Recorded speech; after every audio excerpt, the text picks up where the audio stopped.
This is the heartbeat of human services, a peek into the inspiring stories of our community and all things DHS. Join us. Hey there, everybody. I'm your host, Janice Slagle of the Heartbeat of Human Services podcast. And today I have a wonderful guest with me, Susan McArthur, who is a public health nurse stationed here at the Department of Human Services. So welcome, Susan. Thank you. Yeah, thank you for being here. So July is Purple Ribbon Month, and we've been talking about this all month long because, as you listeners know, it's hot in Bakersfield, isn't it, Susan? It is. It's very hot. It's been triple digits for a couple of weeks now. But July, the reason we do this is to remind people how hot it can get in a vehicle and just about the dangers of your body getting too hot, and especially children. So, can you kind of explain what heat stroke is to our listeners? Yes. First off, I'd like to start by saying the people at highest risk for heat stroke and heat exhaustion are the elderly and the young. So the people in between, their bodies, our age, our bodies are a little bit more efficient the way we handle heat. But babies cannot tell you when they're thirsty. And unless you're paying attention to the diapers that they have, it almost reaches the critical point before you realize the baby is dehydrated. So, and then in the elderly, sometimes they take medications that cause them to urinate more frequently or to lose body fluids for some reason or another, and they can become more dehydrated. So there's two things that can happen. They can suffer heat exhaustion, which is a little bit less serious than heat stroke. So heat exhaustion, a good way to tell that someone has heat exhaustion is they're sweating. Okay. So they can get dizzy, they can faint, they can get an overall appearance of not feeling well. And you look at them and say, "Are you okay?" Especially if you're out in the heat with them. So, you would get them into a cooler place, get them some fluids. But the thing about fluids is you have to remember giving them a drink of water is going to improve this condition in a few minutes. It's not going to help right away. So what you need to worry about is cooling down the environment that they're in. So that can even mean cooling them by spraying them with cold water or getting them into a swimming pool or getting them into an air-conditioned place. So what it does is it corrects that heat exhaustion. Okay. So the difference between that and heat stroke is a heat stroke will require medical attention, and that is usually remedied with an IV. And so that's what they'll do right away because they're putting the fluid right into your veins.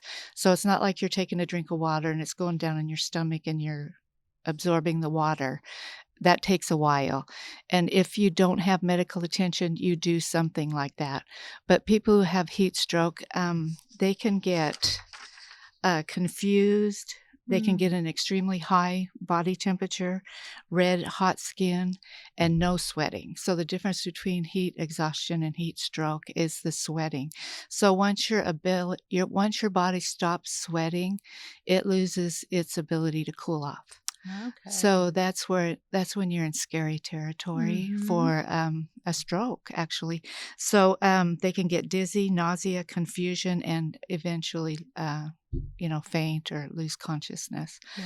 So you want to remember if someone is like that, you get medical attention, call 911, and if they're heat exhaustion, try and remedy it by getting them to a cooler place. So one is really, you can help the person, heat exhaustion, you can help the person, and heat stroke requires medical attention. Okay. So when you first start out telling us the most vulnerable, the children or the babies, yes, the young ones who can't tell us, yes, and then the elderly. So with babies, do they typically sweat? They're hot? Their bodies? Yes, they will sweat. If you look at a little baby that's out, sometimes their little hair will be plastered because they sweat. The way I've always understood it as a nurse is a healthy body sweats. So you do want to sweat, and babies will sweat. They'll even get little heat rashes where there's moisture against their clothing, and then people will look at it and think, "Oh my gosh, this is a bad rash," but it's just the heat rash. So that's Okay. another thing that they can do. But the biggest thing you can do with babies is count those wet diapers. And Okay. then the fontanelle on top of their head, if they're dehydrated, will sink in. So Okay. that's another, it's almost, Indicator. yeah, it's another indicator. And if you get to that point, that's very serious. That's almost call 911 too. Okay. And So, how long, at what age do they stop having that fontanelle, that little, you know what? The fontanelles close at about a year. And okay. so the sutures close up. So, that's an indicate. That's when you would lose an indicator of dehydration is Right. when you can't feel their fontanelle. But, Okay. their eyes, you can look at their eyes and um, children should be offered fluids frequently Okay. and water's best. So, but if you are breastfeeding, it gets a little bit tricky trying to figure out how much fluid they're actually getting. So you just want to make sure you're offering fluids a lot to Okay. children, especially in the heat, That's good. and to the elderly. And we should all have a bottle of water with us. So. Mm-hmm. I'm your host, Allison, and I'm interrupting today's podcast to highlight our ongoing job openings at DHS. DHS is recruiting driven individuals who are interested in beginning their county careers. We are continuously hiring for the following positions: Human Services Technician and Social Service Worker. Apply online today at kerncounty.com under the Careers tab. Thank you for listening, and now back to the podcast. And most of the times that the statistics that we look at, they're always 3 and under that seem to pass away Yes, after being left in a hot car. yeah. And we've read that when the body gets 107, that's hyperthermia. Is Yes, that? yes, Yeah. that's brain death. Okay. Yeah. So that's when So death can 103 is a heat stroke. occur. Usually. 103. Yeah. Okay. Yes. So, with children in the car, there's all kinds of little tricks that people play to not forget that you have a child in the back seat. And one is to put a stuffed animal next to you. Another one is when you're putting your baby in the car seat, in the back seat, is to just, since you're just driving somewhere, just put your cell phone there. Mm-hmm. Because people remember to get their cell phone. And, Yeah. I don't think anybody intentionally leaves their children Right. back there. It's just sometimes we're so busy Yeah.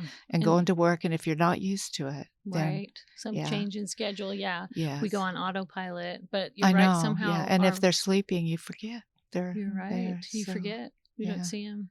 Yeah. Those are some great tips. And we've been sharing those all month long. Okay, good. Another one we good. heard was take off your shoes, which I Oh, like that one because you're not going to, I know. you're going to hit that Yeah, pavement and go, burn your oh, feet. yeah. Another thing I was thinking of, and I guess because I just went through it the other day, is when we pull into a gas station, my husband and I, and he fills up the gas, I have to open my door because my windows are up because the air is on.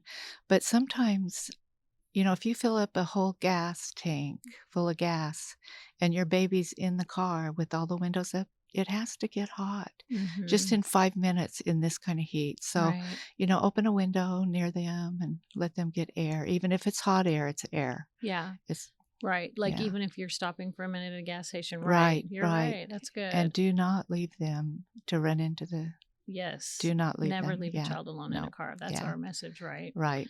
Yeah. And you were expressing earlier how if you have to be in line somewhere outside when it's hot, to Yes. try to keep water, Yes, right? keep water, and if you can provide shade for people Mhm. if they're standing in line outside, that's good. Our people who are out, our homeless people and people who are out all day in the heat are at risk. So, Mhm. keep your eye out for anybody who may be Right. Keep water around. experiencing something. Yes. Mhm. Another thing that we can do as employees here at DHS, and it's not always possible, especially for emergency response, is if you're going to be out in the heat, try to do it earlier in the day if possible. Plan your day so that when it is the hottest part of the day, you are inside. And another thing that I notice myself personally is if I have a short home visitor, if it's like, a mile away, which happens a lot here. By the time you get in the car and excuse me, and cools down, then you're getting out at the car at the home visit, and then you're never really in a cool car.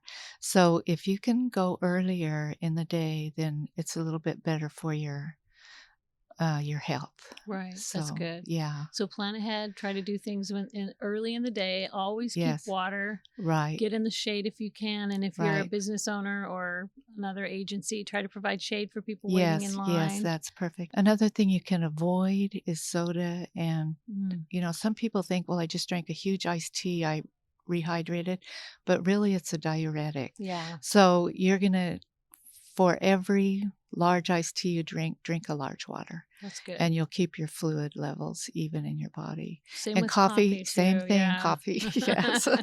So it's got Yeah. water in it, but it makes Right. us Yeah. release some water too, I right? know, yes, Yeah. and that's sometimes people misunderstand that they're Hmm. drinking a diuretic when they're drinking Yeah. So caffeine. stay away Yeah. from sodas in the Yes. heat. They don't rehydrate you very No, well. and if you want to drink one, that's fine, but just match it with With water. water. Yeah.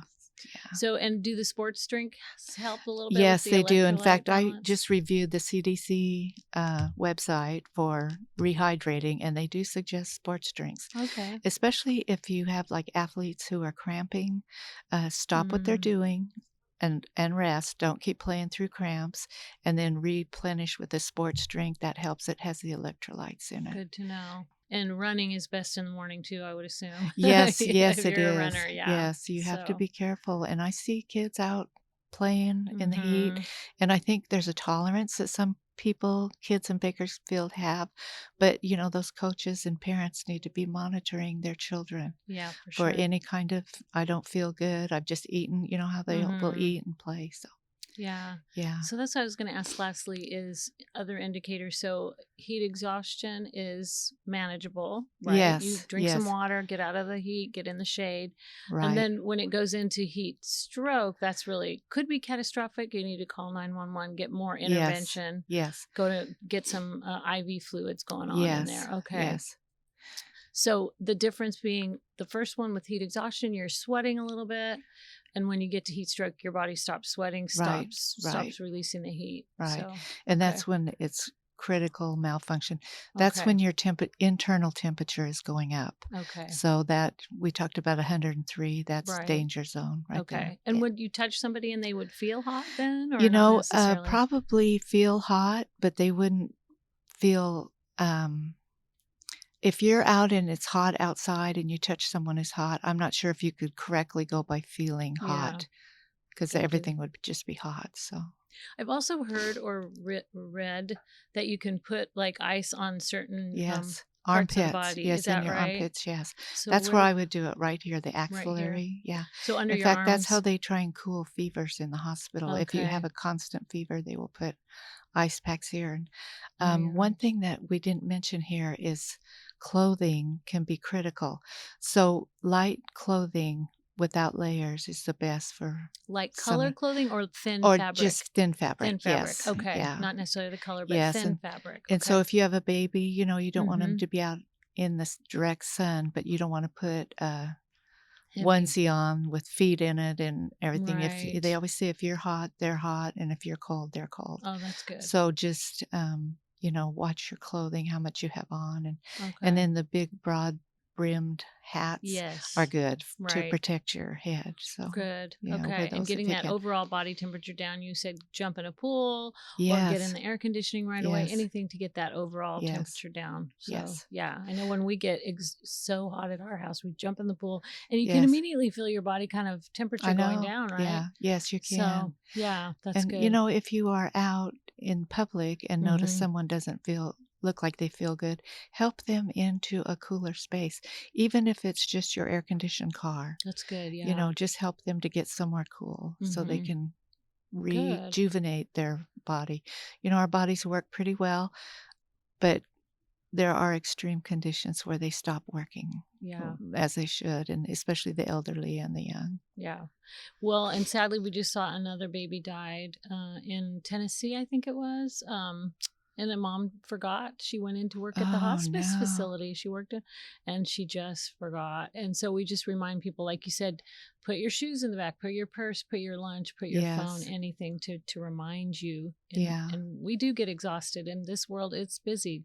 It's hard. A lot of people have a lot going on. So we want prevention. Mhm. Keep water with you everywhere you go, and stay out of that heat if you can at all possibly Yeah. do so. And we can all monitor each other. Yeah, Sometimes that's you good. start not feeling well and you Mhm. try to tough it out. If you're on a home visit, you're not feeling well, or you see someone, you may be with a social worker, and you see that they're not feeling well, say something. Yeah, that's Because we good. need to keep an eye on You each other. do. Yeah. Look out for each other. Yes. Yeah. So all you social workers out there, try to go out in the morning. We know you can't always do that, but yeah, look out for each other, remind each other, take Drink care of each water. other, drink lots of water. Yeah. So for more information about heat stroke and heat exhaustion prevention, you can go to our website, kcdhs.org, and also Kern County Public Health website. Yeah.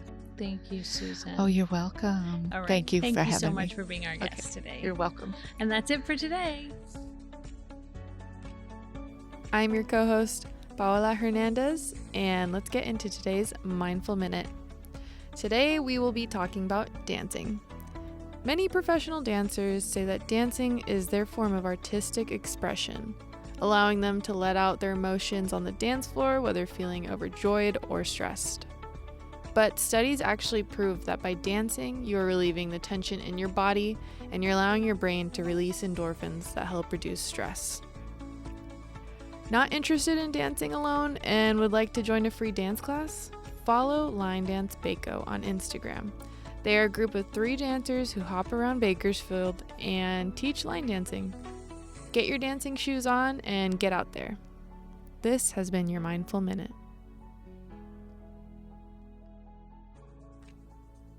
Thank you for joining us for the Heartbeat of Human Services podcast today.